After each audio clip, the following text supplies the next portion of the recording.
इयत्ता 6वी बदललेल्या सिलेबस मधील गणिताचे 8वे प्रकरण आपण या ठिकाणी बघत आहोत। आजचा व्हिडिओ पालक आणि विद्यार्थी दोघांसाठी। आजच्या व्हिडिओमध्ये आपण सराव संच 8.2 पूर्ण सोडवून देणार आहे, त्यामुळे व्हिडिओ शेवटपर्यंत नक्की बघा। व्हिडिओ आवडला तर व्हिडिओला लाईक, शेअर आणि कमेंट करायला विसरू नका आणि त्याचप्रमाणे जर चॅनलवर नवीन आणि पहिल्यांदाच असाल तर चॅनलला नक्की सबस्क्राइब करून बेल आयकॉन दाबा, जेणेकरून आपल्या अशाच नवनवीन आलेल्या व्हिडिओची नोटिफिकेशन तुम्हाला लवकरात लवकर मिळेल।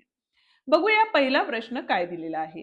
तर या ठिकाणी बघा, खालील आकृतीत समान खुणांनी समान लांबीच्या बाजू दाखवलेल्या आहेत, त्यावरून त्रिकोणाचा प्रकार लिहा असं आपल्याला सांगितलेलं आहे। ठीक आहे, आता खुणांचा जर विचार केला तर प्रत्येक खूण जर समान असेल तर तिन्ही बाजू या त्रिकोणाच्या काय आहेत तर समान आहेत। त्यामुळे जी पहिली आकृती आहे ती काय आहे आपली समभुज। सम म्हणजे काय, समान बाजू असणारा, भुज म्हणजे बाजू। ठीक आहे, सगळ्या बाजू जर समान असतील तर अशा त्रिकोणाला आपण समभुज त्रिकोण असं म्हणतो। ठीक आहे, आता पुढचा प्रश्न।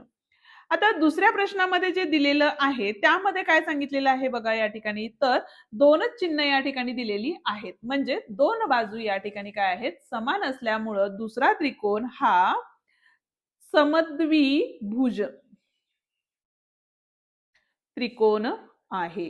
ठीक आहे, आता तिसऱ्या आकृतीमध्ये एकही चिन्ह दिलेलं नाही, म्हणजे याचा अर्थ काय, तर तिन्ही बाजू या वेगवेगळ्या प्रकारच्या असल्यामुळे हा त्रिकोण विषमभुज त्रिकोण आहे। विषमभुज, विषम म्हणजे काय, वेगवेगळ्या बाजू।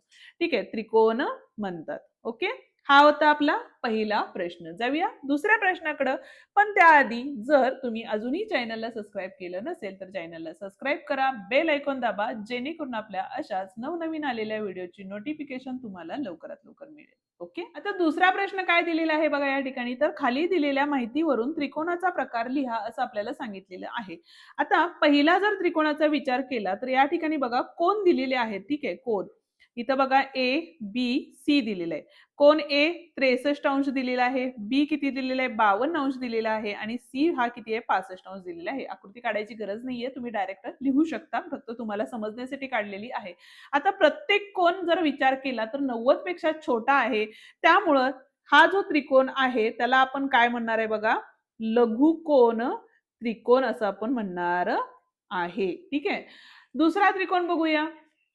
तर दुसऱ्या त्रिकोणामध्ये काय सांगितलेलं आहे बघा, त्रिकोण आर एस टी मध्ये रेग आर एस आणि रेग एस टी समान लांबीच्या आहेत, म्हणजे दोन बाजू या ठिकाणी समान दिलेल्या आहेत, म्हणजेच हा त्रिकोण काय असणार आहे तर समद्विभुज त्रिकोण असणार आहे। ठीक आहे, हा होता दुसरा प्रश्न। जर तुम्हाला त्रिकोणाचे प्रकार माहिती असतील तर तुम्हाला हे सोपं जाणार आहे। ठीक आहे, आणि याच्यावरती आपण डिटेलमध्ये व्हिडिओ आपल्या चॅनलवरती अपलोड केलेला आहे, तो तुम्ही बघू शकता। तिसरा त्रिकोण आहे आपला त्रिकोण एल एम एन मध्ये।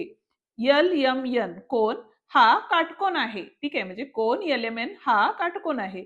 जर एक कोन काटकोन असेल तर दिलेला त्रिकोण हा काय असणार आहे तर काटकोन त्रिकोण असणार आहे। त्याला काय म्हणतो आपण, काटकोन त्रिकोण असं म्हणतो। ठीक आहे, आता बघूया चौथा प्रश्न।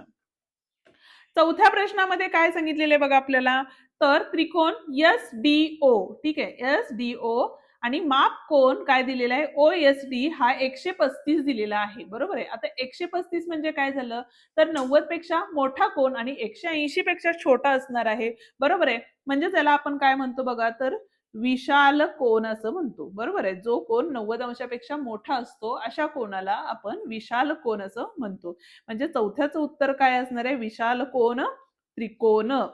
ठीक आहे, आणि पाचवा प्रश्न काय सांगितलेलं आहे तर त्रिकोण आर टी एम च्या सर्व भुजा समान आहेत। सर्व भुजा समान म्हणजे काय, समभुजा असणारा, म्हणजेच त्याला आपण म्हणतो समभुज त्रिकोण। ओके, आणि शेवटचा दिलेला आहे बघा, त्रिकोण डीईएफ च्या बाजू अनुक्रमे 5.3 सेमी, 4.2 सेमी आणि 6.6 सेमी आहेत। ठीक आहे, तर याचं उत्तर काय येईल ते तुम्ही मला कमेंट करून नक्की सांगा। ओके, व्हिडिओ आवडला असेल तर व्हिडिओला लाईक, शेअर आणि कमेंट करायला विसरू नका, आणि चॅनलवर नवीन आणि पहिल्यांदाच असाल तर चॅनलला नक्की सबस्क्राइब करून बेल आयकॉन सुद्धा दाबा। आणि जर तुम्हाला या आधीचे बाकीचे प्रकरण बघायचे असतील तर त्याची लिंक खाली डिस्क्रिप्शन मध्ये आपण दिलेली आहे, ती तुम्ही बघू शकता। धन्यवाद।